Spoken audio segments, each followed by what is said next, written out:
안녕하세요. 오늘도 사연살롱을 찾아주셔서 감사합니다. 올해 유치원생이 된 예쁜 딸아이를 가진 40대 엄마입니다. 결혼하고 아이가 태어나면서 제 인생은 정말 많이 바뀐 것 같아요. 결혼하기 전까지도 그랬지만 결혼 후에는 더더욱 매 순간이 선택의 연속이더라고요. 아이가 태어난 후로는 그 선택의 무게가 더 무겁게 느껴졌죠. 때로는 인성적으로, 때로는 조금 극단적으로 결정을 내리면서 정말 많은 걸 느꼈는데요. 요즘은 마냥 참는 게 답이 아니라고들 말하는 세상이지만 그게 말하는 것만큼 쉽지만은 않더라고요. 그래서 저는 참고 또 참다가 결국은 더 이상 참을 수 없는 순간에 터뜨려 버렸어요. 그땐 너무 이성적으로 한계에 다다랐을 때라 지르고 나서 살짝 후회도 했지만 지금 생각해보면 역시 참지 말아야 할 순간엔 참지 않는 것이 현명한 것 같더라고요. 그렇게 했으니 지금의 평화가 있는 것일 테니까요. 남편은 처음 만나게 된 건 당시 다니고 있던 회사 선배가 추천해준 소개팅을 통해서였어요. 만나서 대화를 해보니 유쾌하고 말도 잘 통하는 사람이라 호감을 갖는 데는 그렇게 오래 걸리지 않았죠. 남편도 마찬가지였는지 얼마 안가 만나보고 싶다고 고백을 하더군요. 그렇게 남편과는 2년 정도 연애를 한 것 같아요. 1년 차에는 둘이서 서로를 알아가는 것만 해도 바쁜 시간이었고 2년 차쯤 되자 슬슬 남편의 가족이나 주변 사람들까지 보이기 시작하더군요. 이번에 누나 생일 기념으로 가족여행을 가기로 했어. 정말? 지난번에도 다녀오지 않았어? 아, 그건 그냥 가족끼리 시간 맞춰서 여행한 거고 이번엔 누나 생일이라 또 따로 시간을 냈지. 누나가 생일에 일본 가고 싶다고 했거든. 이혼하고 혼자인데 신경 써줘야지. 신기하다. 우리 집은 나 어릴 때부터 가족여행 같은 건 거의 안 다녔거든. 진짜? 몇 번 갔는데? 손에 꼽을 정도야. 마지막으로 언제 갔었는지도 기억이 가물가물하니까. 그랬구나. 괜찮아. 나랑 자주 다니면 되니까. 나중에 결혼하고 우리 가족이랑도 친해지면 같이 가족여행 다니자. 다소 개인주의적으로 각자 시간을 보내는 성향인 저희 집에 비해 남편의 식구들은 가족여행도 자주 가고 식사나 모임 같은 것도 자주 갖는 편인 것 같았어요. 그러다 보니 남편은 저보다 가족 이야기를 더 많이 들려줬어요. 저희 가족은 자주 만나지도 않고 남동생과 부모님 역시 무뚝뚝한 성격이라 서로 많은 대화를 하지 않아서 그럴 때마다 저는 딱히 할 이야기가 많지 않더라고요.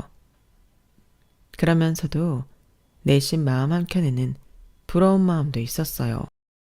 드라마 속에나 있을 줄 알았던 정겹고 끈끈한 가족이 현실에 이렇게 가까이 있다는 것도 신기했고 그런 가정 환경에서 커온 남편이 부럽기도 하더라고요. 그런 환경에서 자라서인지는 몰라도 매사 긍정적이고 밝은 성격에 자석처럼 이끌렸어요. 이런 사람과 가정을 꾸리고 이런 집안과 연을 맺어 일원이 된다면 참 좋겠다는 생각을 했죠. 그렇게 시간이 흐르니 자연스럽게 결혼 이야기가 오가게 됐어요. 자잘한 싸움은 당연히 있었지만 별 탈 없이 평온하게 연애한 터라 이야기가 나온 지 얼마 안 가 바로 실행으로 옮겨졌어요. 그 즈음에 예비 시누이도 몇 번 만났어요. 처음엔 남편이 결혼하고 싶은 여자친구라며 소개해준 자리였죠. 아무리 남편에게는 둘도 없는 좋은 누나라지만 예로부터 시자 붙은 사람은 조심하라는 말이 있잖아요. 덕분에 긴장 톡톡히 하고 만났는데 생각보다 나쁘지 않았어요. 어머, 정말 듣던 대로 착하고 예쁘네. 내가 남동생만 있어서 늘 여동생 있는 애들이 부러웠거든요. 우리 도윤이가 남동생인 것 치곤 나한테 참 잘하긴 하는데 그래도 또 여동생이랑 다르잖아. 앞으로 가족 될 건데 친하게 지내요. 혹시 내가 불편하게 하면 도윤이한테 말하고. 그래도 정식으로 약속을 잡고 만난 자리라 오랜 시간을 보낼 각오를 하고 만났는데 혹시나 제가 불편해할까봐 계속 신경을 쓰고 식사를 한 뒤에도 이제 편하게 데이트하라며 먼저 자리를 비켜주는 배려심에 너무 감동했어요. 우리 누나가 처음엔 낯을 좀 가리는데 당신은 정말 마음에 들었나 봐. 우리 누나 남편 잘못 만나서 외롭게 혼자 지내고 있으니까 당신이랑도 잘 지내면 좋겠다. 그러게 정말 좋은 분 같아. 저렇게 해주시기가 쉽지 않은데. 나도 친해지고 싶어. 노력해볼게. 시누이는 물론이고 뒤이어 만난 시부모님 역시 재치 있고 저를 편하게 해주려고 노력하셨어요. 덕분에 큰 근심 걱정 없이 예식장까지 들어갔죠. 오히려 결혼을 준비하면서는 무뚝뚝한 친정 식구들이랑 저도 모르게 비교될 정도로 시댁 식구들이 따뜻하고 좋아 보였어요. 하지만 그 따뜻함에 더 가까이 다가가면 뜨겁다 못해 데일 거란 건 결혼 이후에나 서서히 깨닫게 되었죠. 다른 부부와는 달리 저희 부부는 신혼을 즐길 시간이 많이 부족했어요. 말로만 듣던 허니문 베이비, 아이가 생겨서였죠.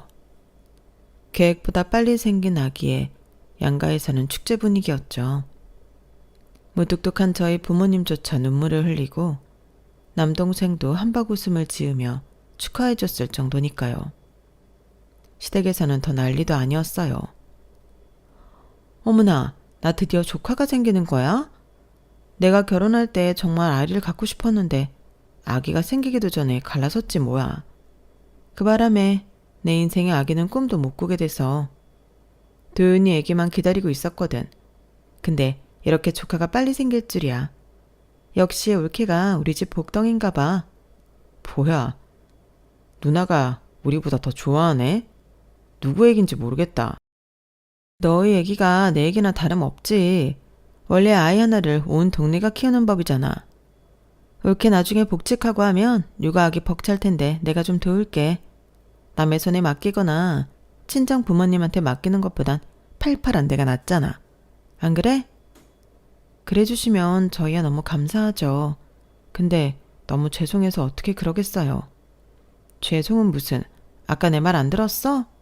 나는 아기 갖는 게 꿈이었다니까. 이렇게라도 아이 돌보고 싶어. 엄마인 느낌이 궁금해. 그때도 대화에서 뭔가 석연찮은 부분이 있긴 했지만 모두가 들떠있고 기분 좋은 분위기라 크게 짚고 넘어갈 생각은 못했어요.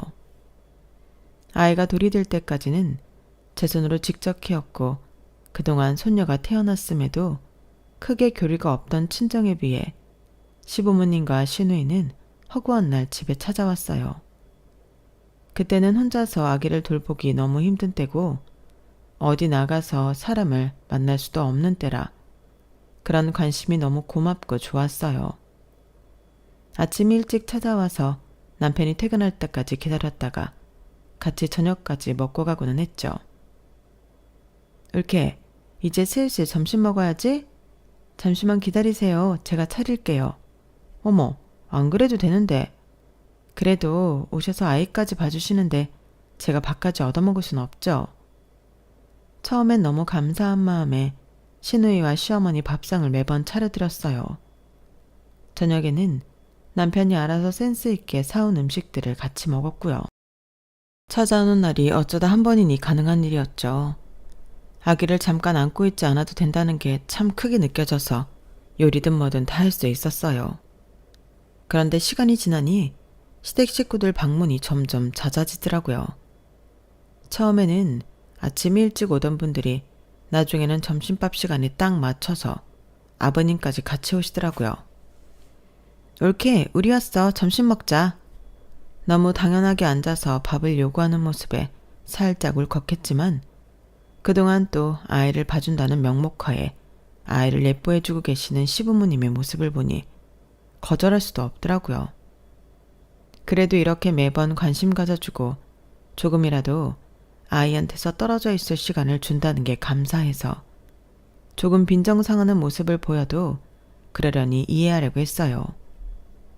먼 길 와주셨는데 식사는 대접하는 게 예의이기도 하니 당연하다는 듯 밥상을 요구해도 최대한 정성껏 차려드렸어요.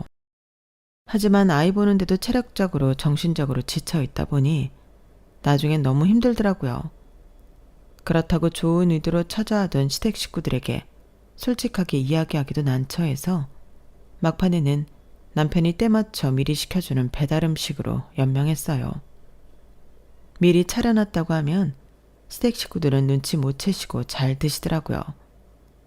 그렇게 고비라면 고비인 시기를 넘기고 아이 돌을 앞두고 이사를 가게 됐어요.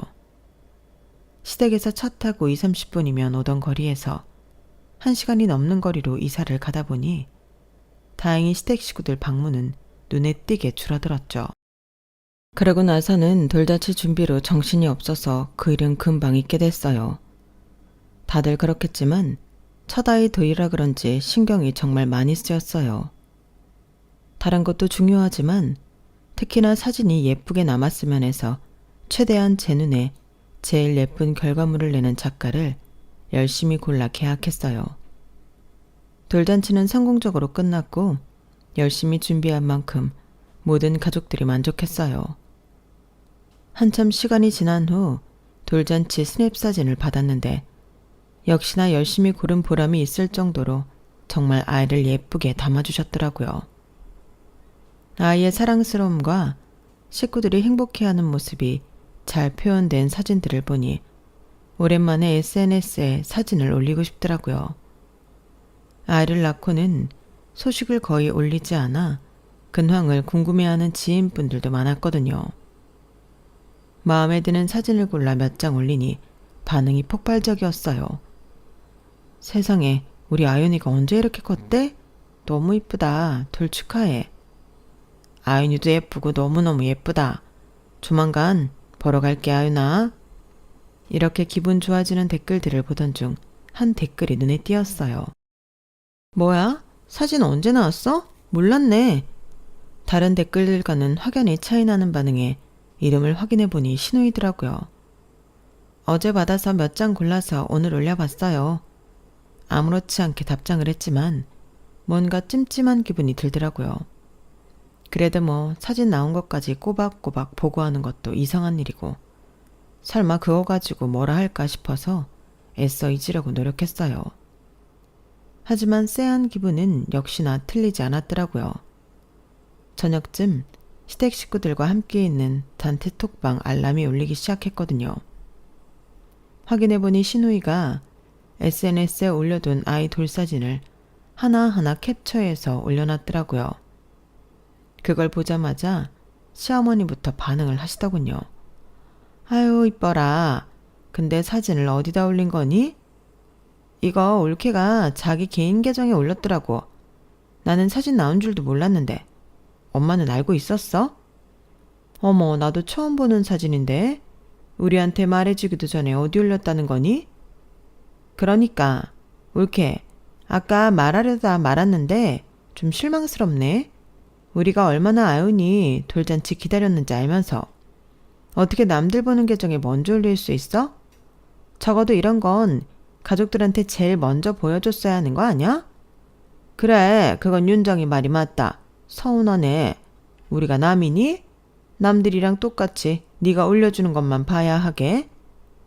솔직히 너무 당황스러웠지만 서운하다고 하시니 뭐라 할 말도 없더라고요. 그래서 어머님과 형님께는 따로 전화를 드려서 사과를 했어요. 그래, 뭐 너도 이런 일이 처음이니 그럴 수 있다고 이해한다. 앞으로는 가족한테 먼저 보여주면 좋겠구나. 어찌 좋게 마무리는 되었지만 도무지 왜 그런 걸로 서운해하는지 이해가 되지 않았어요. 남편에게 하소연하니 남편은 아무렇지 않다는 듯 반응하더라고요. 원래 가족끼리는 서로를 제일 궁금해하는 거잖아. 게다가 첫 손녀인데 더 그러셨겠지. 누나도 아윤이한테 애정이 남다르고 다 아껴서 그런 거니까 너무 안 좋게만 생각하지 말아줘. 생각도 못한 부분이라서 우리 집이랑 분위기가 많이 다르긴 하구나. 남편은 서로에게 관심이 많은 집안 분위기라 그런 거라고 저를 위로해줬고, 저도 좋은 게 좋은 거겠지 생각하고 넘겼어요. 하지만 아이를 키우는 데 있어서 시댁의 간섭은 그것뿐만이 아니었어요. 아이가 커가면서 아이가 입고 신는 옷, 신발 브랜드는 물론이고 이제는 병원까지 간섭하기 시작했죠. 이렇게 맨날에 아플 때 동네 병원 가지 말고 땡땡땡 소아과라고 가봐. 내 친구네 아기도 아플 때마다 거기 가는데 의사가 진료 잘 본대. 요즘 의사들도 돌팔이들이 많아서 믿을 수가 없다니까. 예방접종 같은 것도 거기서 맞고. 처음에는 감사했어요. 아이가 어릴 때일수록 병원에 예민하기도 했고 좋은 정보를 주시는 거였으니까요. 그런데 형님이 추천해준 병원은 너무 예약이 꽉 차 있어 정작 필요할 때 가기가 어려웠어요. 아이들은 보통 갑자기 아프기 마련이니 마음이 급해서 집 앞에 병원을 가게 됐죠.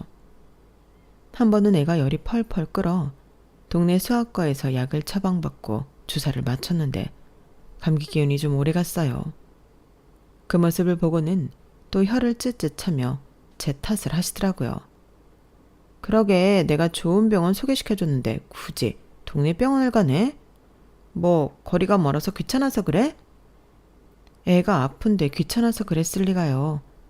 추천해주신 병원이 좋은 건 알겠는데 급할 때 가면 대기도 너무 길고 예약도 꽉 차 있으니 필요할 때 갈 수가 없어요. 저도 애 좋은 병원 데리고 가고 싶죠. 근데 애가 아파서 넘어가는데 마음이 급하니 진료 빨리 볼 수 있는 병원으로 갈 수밖에 없어요.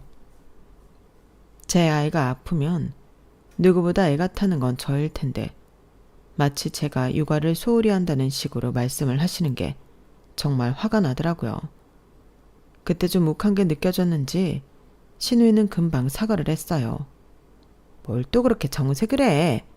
애 아프면 엄마 마음이 급한 거야 나도 알지. 그냥 난 아은이 좋은 병원 다녔으면 좋겠어서 추천해줬는데 올케가 한 번도 안 데리고 가니까 내 말을 별로 진지하게 듣지 않나 싶어서 그랬어. 내가 애를 안 키워봐서 그렇게 현실적이지가 않아. 마음 풀어. 또 그렇게 말하니 마음은 풀렸지만 시댁의 지나친 간섭이 반복되니 피로감이 누적되는 기분이었어요. 차라리 평소 교류는 잦지 않아도 정말 필요할 때는 도움을 아끼지 않고 주는 친적이 훨씬 편하더라고요. 그래도 참을 수 있었던 건 나쁜 의도는 없다고 생각해서였어요. 그러던 어느 날이었어요. 여보, 우리도 여름에 캠핑이나 다녀볼까? 아이 데리고 다니기엔 캠핑이 최고라던데. 캠핑? 우리 아연이 마음껏 뛰어놀 수 있어서 괜찮겠는데? 아연이가 좋아하겠다. 그치. 가서 맛있는 것도 먹고 보고 자연도 보고 아연이 놀아주고 오자. 그렇게 남편과 딸을 데리고 처음으로 가본 캠핑은 꽤나 만족스러웠어요. 아이가 지칠 때까지 뛰어놀 수 있는 넓은 공간도 있고 공기 좋은 숲에서 고기도 구워 먹으니 기분 전환도 제대로 되더라고요. 남편은 그때부터 캠핑의 매력에 제대로 빠지기 시작했어요. 여보, 이거 잘못 산 거야? 왜 이렇게 큰 게 왔어? 제대로 왔는데 일부러 큰 걸로 샀어. 3, 4인용이면 되지. 이렇게 큰 텐트를 사. 아이, 무슨 소리야. 우리 식구들도 캠핑 같은 거 엄청 좋아해. 친구나 가족들 초대해서도 놀려면 큰 거 사는 게 낫지. 남편은 7, 8인용 텐트를 사는 걸 시작으로 이것저것 값비싼 캠핑 장비를 사모으기 시작했어요. 아이 키우는데 들어가는 돈도 부담되는 와중에 취미생활에 너무 큰 돈을 쓰는 건 아닌가 우려가 됐지만 그래도 개인 취미라기보단 온 가족이 함께 즐길 수 있는 취미이니 내버려 뒀어요. 늘 육아로 지쳐있는 저희 부부에게도 한 번씩 숨구멍이 필요했고 주말마다 아이에게 좋은 추억도 많이 만들어줄 수 있겠구나 싶었거든요. 남편이 본격적으로 캠핑을 맛들인 후부터 시댁 식구들과의 모임도 잦아졌어요. 시댁이 마냥 편하진 않았지만 아이도 할머니, 할아버지 보는 걸 좋아하고 고모도 자기를 예뻐해주니 같이 캠핑 가는 걸 좋아하는 것 같더라고요. 어쩌다 남편이랑 셋이서만 가면 식구들이 바글거리는 게 더 좋았는지 자꾸 시댁 식구들은 안 오냐고 물어서 남편이 초대하기 딱 좋았죠. 저야 셋이서 다니는 게 편했지만 이왕 큰 텐트도 샀고 남편과 아이는 시댁 식구들과 함께 가는 걸 더 원하니 양보를 하게 되더군요. 그러다 보니 꼭 공식 스케줄처럼 한 달에 한 번씩은 주말에 다 같이 캠핑을 하게 됐죠. 문제는 한 달에 한 번이라는 게 생각보다 자주 돌아온다는 거였어요. 소연아, 잘 지내지? 나 다음 달 주말에 남편이 아이 봐준다고 해서 혹시 너도 남편한테 애 맡길 수 있으면 오랜만에 만날래? 어머, 너무 좋지. 남편한테 얘기해볼게. 그래, 연락 줘. 오랜만에 친한 친구에게서 연락이 와 약속을 잡게 됐어요. 남편에게 이야기하니 흔쾌히 아이를 봐주겠다고 해서 미리 약속을 잡아뒀죠. 아이 두고 노는 건 너무 오랜만이라 왠지 그날이 엄청 기대가 되더라고요. 그런데 한 달 후 그날이 다가올 즈음 남편이 갑자기 딴소리를 했어요. 여보, 다음 주 주말에 캠핑장 잡아놨어. 어? 캠핑 가게? 요즘 날씨가 엄청 좋잖아. 부모님이랑 누나가 한번 또 갈 때 됐다고 해서. 아, 그래. 어차피 당신도 집에서 혼자 애 보는 것보단 그게 낫겠다. 재미있게 다녀와. 그게 무슨 소리야? 당신은 안 갈 것처럼. 나는 다음 주말에 민서 만나기로 했잖아. 기억 안 나? 당신이 애 봐주기로 했던 거. 그게 다음 주였어? 벚꽃 피는 캠핑장으로 골라놔서 가족들이 엄청 기대하고 있는데 벌써부터 누나는 여자들끼리 사진 한번 찍어달라고 난리던데. 그래서 뭐? 설마 나보고 이 약속을 취소하라는 건 아니지? 한 달 전에 잡아놓은 약속이야. 민서나 나나 이날을 얼마나 기다렸는데. 민서 씨는 또다시 약속 잡으면 되잖아. 벚꽃 시즌이라 진짜 어렵게 잡은 캠핑장이란 말이야. 나도 어렵게 잡은 약속이야. 나 빼고 다녀오면 되잖아. 벚꽃은 나도 민서랑 보기로 해서 괜찮으니까 애 데리고 다녀와. 내가 꼭 있어야 하는 건 아니잖아. 남편과 입씨름을 하면서도 왜 이런 걸로 싸워야 하는지 이해가 안 갔어요. 미리 이야기했고 아이를 봐주기로 했으면 약속대로 하면 되는데 멋대로 캠핑 약속을 잡아놓고 이제 와서 기지키라고 하는 게 어이가 없었죠. 당연히 남편의 요구에 응해줄 생각이 없었지만 얼마 안 가 시누이한테 전화가 오더라고요. 울케, 얘기 들었어. 진짜 안 올 거야? 어떻게 친구랑 놀겠다고 가족 약속에 참석을 안 해? 실망이야. 형님, 한 달 전에 잡은 약속이고 남편한테는 미리 말해뒀어요. 저도 참석하고 싶은데 하필 남편이 그 날짜로 잡아놔서 이번엔 아쉽지만 어쩔 수 없네요. 우리 가족이 다 되는 날이 그날밖에 없는데 그럼 어떡해. 그냥 이번 한 번만 올케가 양보해. 애엄마끼리 약속이라며. 일 나가는 것도 아니고 집에서 노는 사람들끼리 언제든 다시 잡을 수 있잖아. 형님, 애 엄마들끼리 애 두고 약속 잡는 게 직장인 약속 잡는 것보다 어려워요. 그리고 엄연히 선약인데 갑자기 생긴 약속 때문에 취소하기도 상대한테 예의가 아니고요. 그래서 진짜로 안 오겠다는 거야? 둘이 소통을 어떻게 했는지는 모르겠지만 그래도 그건 두 사람 문제고 우리 식구 생각해서는 이러면 안 되지. 아무리 알아듣기 좋게 이야기해도 형님은 요지부동이더군요. 겨우 전화를 끊으니 이번엔 시어머니한테 전화가 왔어요. 같은 말을 너무 반복하다 보니 지쳐서 이번에 안 가면 평생 정말 말 나오겠다 싶더라고요. 그래서 결국 친구에게 양해를 구하게 됐어요. 어머, 그래? 어쩔 수 없지. 나 다음 주도 괜찮아. 일주일만 늦게 보지 뭐. 고마워, 이해해줘서. 아니야, 시댁이 원래 다 그렇지. 난 이해해. 친구의 배려 덕분에 약속을 미루고 시댁과 캠핑을 갔지만 하나도 즐겁지 않았어요. 저를 배려해주지 않고 멋대로 약속을 잡은 남편에 대한 화 때문에 내내 기분이 좋지 않았죠. 평소와 다르다는 걸 뻔히 알면서도 남편은 굳이 아는 척하지 않더군요. 그래서 이제는 이 지긋지긋한 캠핑 놀이도 끝내야겠다고 생각이 들었죠. 이제 시댁 캠핑은 난 빠질래. 매번 캠핑 가기 전에 짐 챙기고 음식할 거 챙기는 것도 힘들고 시댁 캠핑을 한 달에 한 번씩 가니까 내 시간이 없는 기분이야. 캠핑도 어쩌다 한 번 가야 즐거운 거지. 너무 자주 가니까 돈도 많이 들고 노동처럼 느껴져. 너 왜 그래? 짐 챙기는 게 뭐 그렇게 힘들다고. 당신이 몰라서 그래. 육아에 집안일에 매일 찌들어 있는데 캠핑도 기분 전환이야 되지만 결국엔 다 노동이잖아. 당신이 그렇다고 집안일을 도와주기를 해? 그래. 우리 집 식구들이 그렇게 신경 쓰고 도와줘도 당신은 그렇게밖에 말 못하는구나. 주말에 어차피 애 놀아줘야 하는데 우리 부모님이랑 누나가 애 놀아주면 우리도 편하지. 뭘 그렇게 나쁘게만 생각해. 막말로 처남이랑 장인 장모님은 한 번이라도 아윤이 봐준 적 있어? 그렇게 여행은 안 갔어도 식사하고 모임할 때는 봐주잖아. 하루 자면서 애 내내 놀아주는 거랑 그거랑 같냐고. 그럼 우리 집은 자주 놀러가고 여행 가는 분위기가 아닌데 어떡해. 일부러 그런 자리를 계속 만들라고? 아, 됐어. 나도 참 이제야 이해가 되네. 사랑 많이 받고 큰 집에서 자란 사람이랑 만나라고 하는 거. 뭐라고? 지금 당신 말 다 했어? 내가 사랑 못 받고 컸다는 거야? 뭐야? 무심해 보여도 우리 가족 서로 잘 챙기고 살았어. 그런 말 들을 이유 없어. 아니, 그렇잖아. 사람인데 비교가 안 돼? 장인 장모님은 어쩜 그렇게 손녀한테 무심하셔? 하나뿐인 조카라면서 처남도 우리 누나랑 비교를 해보라고. 우리 집은 아윤이 소식 제일 먼저 궁금해하고 보고 싶어하고 뭘 해줘야 좋은지도 알아봐 주는데 솔직히 너무 차이가 심하게 난다고 생각하지 않아? 당신한테 티를 안 내서 그렇지 우리 집 식구들도 알아서 아윤이 다들 신경 쓰고 있어. 얼마 전에 아윤이 입히라고 옷도 여러 벌 사다 보내줬고 필요한 거 사서 띡 보내주면 다냐고.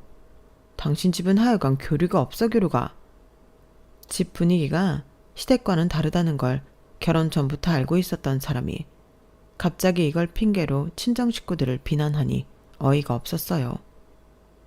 친정 식구들이 무뚝뚝하긴 해도 서로 관심이 없고 사이가 나쁜 건 전혀 아니었거든요. 본인도 분명 알고 있으면서 시댁 일정에 안 따라줬다고 싸잡아서 욕하니 더 이상 싸울 의지조차 없어지더라고요. 그런데 이번 부부싸움은 남편이 말했는지 시댁 식구들 귀에까지 들어간 모양이더라고요. 이번엔 하다하다 생전 연락 한번 직접 해본 적 없던 시아버지까지 연락이 오셨어요. 너도 답답하겠지만 좀 봐줘라. 원래 남자들은 아내한테 혼나면서 배우는 거야. 약속이야 바꿀 수 있으면 바꿔서 만나면 되는 거고 웬만하면 가족 모임에 참석하는 게 좋지. 너도 내 나이 되어보면 알겠지만 나이 들면 결국에 곁에 남는 건 가족뿐이다. 그러니 이만 화해해라. 사소한 간섭부터 시작해서 이제는 부부싸움까지 중재하려고 하니 정말 피곤해서 못 견디겠더군요. 아버님, 남편한테 들으셨는지 모르겠지만 이제 시댁 캠핑은 참석 못할 것 같아요. 너무 자주 가기도 하고 한 번 다녀올 때 준비할 것도 너무 많아서 저는 가능할 때 한 번씩 참석하는 걸로 할게요. 뭐? 뭐가 그렇게 준비할 게 많다고 그러니? 혼자 하는 것도 아닌데. 남편은 회사 일한다고 아이 데리고 저 혼자 장보고 가서도 제가 요리하고 아이 봐주신다곤 하지만 정작 필요할 땐 제가 케어해야 하니까요. 조금 지쳤어요. 그렇게 할 말을 다 뱉고 나니 시아버지는 황당하다는 듯 반응하셨지만 제 속은 시원하더라고요. 그렇게까지 직접적으로 말했으니 이제는 시댁 식구들도 알아들었을 거라고 생각했어요. 하지만 그건 제 착각이더군요. 아윤이가 다니는 문화센터에서 친해진 엄마들과 다 같이 만나 커피를 마시고 집에 들어오는 길이었어요. 분명 아무도 없어야 할 집에 인기척이 느껴지고 신발장에는 처음 보는 신발이 놓여있더군요. 순간 소름이 끼쳐 집에 들어가 보니 부엌에 시댁 식구들이 모여 있었어요. 어머님이 앞치마를 두르고 반찬을 만들고 계셨고 시누이는 장봐온 것들을 정리하고 있더라고요. 왔니? 너 혼자 장보고 준비하는 거 힘들다고 그랬다며. 이번엔 우리가 다 해놨어.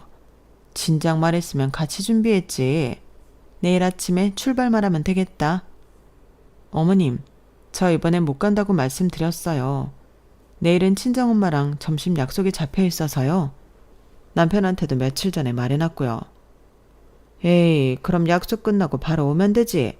우린 1박 2일이니까 밤에만 와도 돼. 죄송하지만 못 갈 것 같다는 뜻이에요. 단호한 제 말에 정적이 흘렀어요. 신우이가 멋쩍게 웃더니 상황을 수습하려고 하더군요. 그럼 우리 오늘 그냥 여기서 자고 내일 아침에 나갈게. 온 김에 다 같이 출발하는 게 낫잖아. 그것까지는 말릴 수 없어서 방 한 칸을 내어드리고 저는 아이와 좁은 방에서 잠을 청했어요. 그렇게 못 간다고 말했는데도 기어이 시댁 식구들을 집으로 끌어들인 남편도 일부러 눈치 없이 구는 시댁 식구들도 다 꼴도 보기 싫더라고요. 부글부글 속이 끓는데 일일이 싸우기도 힘에 부쳐서 남편과는 냉전으로 지냈어요. 그러다 결국 사건이 터지고 말았죠. 곧 있으면 친정엄마 칠순이 다가오고 있었거든요. 칠순 때 뭐 하고 싶으시냐고 슬쩍 여쭤보니 엄마께서 의외의 답을 하셨어요. TV에서 가족끼리 캠핑하는 걸 봤는데 그런데 한번 가보면 좋겠다구나. 그 말에 너무 놀라면서도 동시에 기뻤어요. 드디어 우리 가족도 함께 어딘가를 가는구나 싶었거든요. 그날부터 전 일정을 짜고 남편에게 말했어요. 여보, 엄마 칠순에 캠핑 가기로 했어. 우리 가족 다 같이. 알았어. 남편은 대충 듣고 대충 대답하는 것 같았지만 더 따지진 않았어요. 칠순인데 설마 안 따라줄까 싶었거든요. 그런데 토요일 아침 출발 2시간 전 아윤이 옷, 간식, 짐까지 다 챙겨놓고 남편 아침을 차려줬어요. 그런데 남편이 밥 먹다 말고 툭 내뱉더라고요. 나 오늘 못 가. 뭐? 오늘 외가 개모임이 있어서 엄마가 오늘 꼭 오라고 했거든. 그걸 지금 말해? 내가 어제부터 짐 싸고 있는 거 다 봤으면서? 전에 얘기했잖아. 나는 한 달 전에 얘기했어. 당신이 그때 알았다고 했잖아. 다른 것도 아니고 우리 엄마 칠순으로 가는 거잖아. 그게 그날이랑 겹치는 줄은 몰랐지. 어쨌든 엄마 쪽 가족 다 모이는 날이라 오랜만에 모이는 건데 빠질 수가 없어. 오랜만? 우리 엄마 칠순은 평생에 한 번인데? 그만 좀 해. 당신이 언제부터 캠핑 좋아했다고. 우리 집이랑 가는 건 멋대로 빠져놓고. 그리고 솔직히 장모 득볼 게 뭐 있다고 그렇게 챙겨? 뭐라고? 지금 말 다 했어? 당신도 내 체면 생각 안 하고 우리 집 식구들한테 할 말 다 했으니 나도 나 하고 싶은 대로 할 거야. 당신이 한 대로 돌려줄 뿐이야. 그거랑 이거랑 같아? 그리고 내가 그래서 캠핑을 시댁이나 몇 번이나 갔는데 10번도 넘게 가서 할 거 다 하고 너무 지쳐서 그만하겠다고 한 걸. 평생에 몇 번 갈까 말까 한 친정 가족여행 한 번 엄마 칠순이 가달라는데 그걸 안 간다고? 어쨌든 못 가. 나도 선약은 선약이라. 그래 가. 대신 지금 가면 당신이랑 난 끝이야. 평생 후회하게 될 거야. 제 말은 듣는 둥 마는 둥 자기 외출할 가방만 쏙 들고 정말로 나가버리는 남편을 보니 정말 어안이 벙벙했어요. 그때 깨달았죠. 이 사람과의 부부로서의 수명은 끝난 것 같다는 걸요. 왜 아윤이랑 둘이서만 만나는 엄마의 질문엔 고개를 들 수가 없었어요.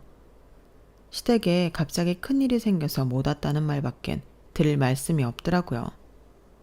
엄마께서는 조금 서운해 보이셨지만 금방 이해해 주셨어요. 그 모습을 보니 마음이 아파서 견디기가 힘들더군요. 그래도 오랜만에 하는 가족여행인지라 즐겁고 따뜻한 시간을 만끽한 뒤 집으로 돌아왔어요. 짐 정리를 하면서 창고를 열었는데 그 안에 잔뜩 쌓여있는 캠핑 장비가 보여서 화가 들끓더군요. 다음날 남편이 회사 가고 없을 때 수십 가지 캠핑 장비를 하나하나 꺼내 사진을 찍기 시작했어요. 텐트는 물론이고 루프박스, 슬라이드 테이블, 폴딩 체어, 남편이 수년간 모으고 자랑하는 그것들. 중고거래 사이트에 하나씩 올렸고 가격은 전부 헐값으로 책정했어요. 말도 안 되는 가격에 내놓으니 당연히 캠핑 장비는 불티나듯 팔려 이틀에 걸쳐 모든 장비를 팔아치웠어요. 남편은 한동안 그 사실을 눈치채지 못하고 있다가 시댁 식구들과 또 캠핑 약속이 잡힌 어느 주말 아침에서야 창고를 열어보고 깨닫더군요. 장비 어디 갔어? 다 팔았어. 뭐? 다 팔았다고. 네가 그렇게 살아가던 캠핑 장비. 너 지금 제정신이야? 내가 얼마나 오랫동안 모아온 건지 알면서? 당신이 잃은 건 그 장비들만이 아니야. 오늘부로 나도 아윤이도 더는 당신 가족이 아니야. 뭐? 지금 그게 무슨 소리야? 설마 나랑 이혼이라도 하겠다고? 정식으로 준비해놨어. 이미 마음은 끝났으니까. 남편은 기가 막히다는 표정으로 웃었어요. 아니, 고작 이런 걸로 지금 이러는 거야? 야, 캠핑 장비? 오케이. 그건 내가 그냥 참는다 쳐. 근데 이혼은 아니지. 도대체 갑자기 왜 이러는데? 역시 당신이나 당신 식구들이나 말귀를 한 번에 못 알아듣는구나. 이혼 안 해주면 당신이 소중히 여기는 것들 하나하나 캠핑 장비처럼 내가 다 없애버릴 거야. 당신 대체 그게 무슨 말이야? 무슨 말인지 알잖아. 난 당신처럼 말로만 하지 않아. 없앤다고 말했으면 이번처럼 확실하게 없애. 그러니까 당신이 잘 선택해. 아니, 한 번만 다시 생각해 볼 순 없어? 뭐 때문에 이러는 줄 알면 내가 고치기라도 할 거 아냐. 뭐 때문인지도 모른다고? 인생에 한 번뿐인 우리 엄마 칠순에 나한테 가족여행이 어떤 의미인지 알면서 친정 가족여행은 그렇게 쌩하니 모른 척 해놓고. 더 이상 길게 말하고 싶지 않아. 이번이 내가 처음이자 마지막으로 주는 기회인 줄 알아. 이걸 놓치면 앞으로 나랑 살아가는 건 단단히 각오해야 할 거야. 제 서슬퍼런 협박에 결국 남편은 말없이 서류에 도장을 찍었어요. 충분히 예상은 했지만 이혼 소식을 듣고 시댁 식구들이 달려왔죠. 야, 대체 이게 무슨 일이니? 아무리 화가 나도 이혼이라니. 우리 도윤이가 잘못하긴 했다만 그렇다고 이렇게 할 일은 아니잖니? 이 젊은 나이에 너도 이혼녀 되고 우리 아들까지 이혼남 만들 일은 없잖아. 아니 그러니까 옳게. 이게 대체 무슨 일이야?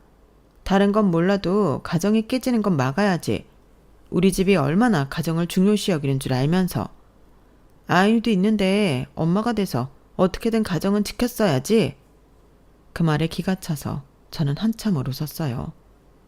뜬금없이 웃는 저를 보고 시댁 식구들은 멈칫하더군요. 뭐야? 왜 웃어? 우리가 장난하는 것 같아?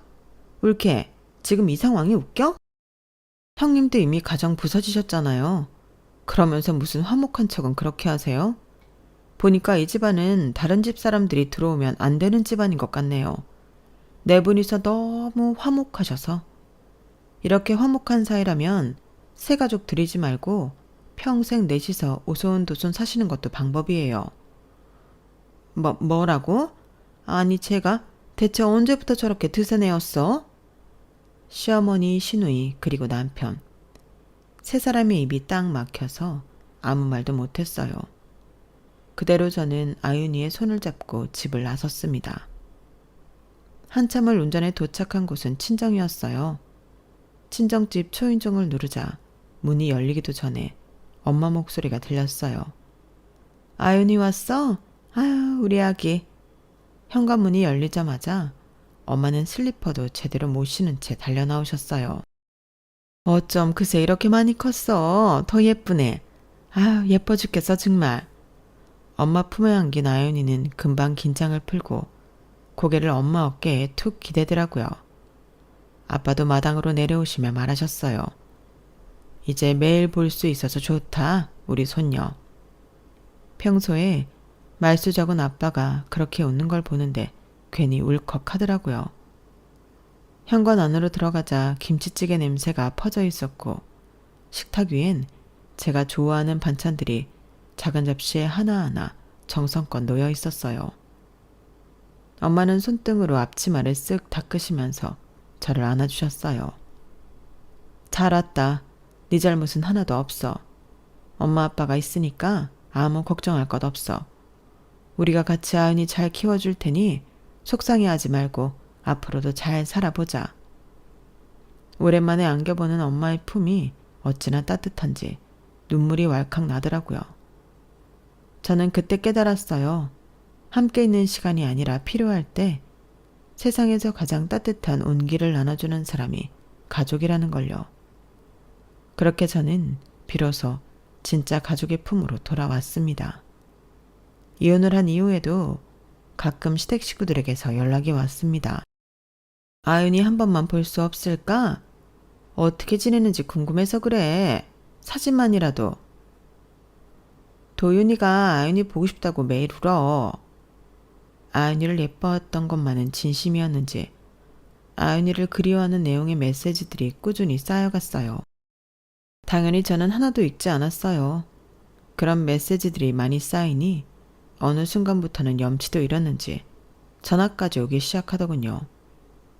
밤까지 계속되는 전화에 어이가 없어 번호까지 바꿔버렸어요. 시댁으로부터 모든 연결고리가 차단되니 마음이 한결 편하더군요. 지금은요, 아윤이랑 아침마다 손잡고 어린이집에 가요. 엄마 손, 아윤이 손 꼭 잡고 가요. 그렇게 노래를 부르면서 골목길을 걷는 게 요즘은 제 하루 중 가장 행복한 시간이 됐어요. 아윤이는 밤마다 제 옆에서 이불을 차며 굴러다니다가 꼭 저한테 와서 얼굴을 맞대요. 자다 말고 사랑해 엄마.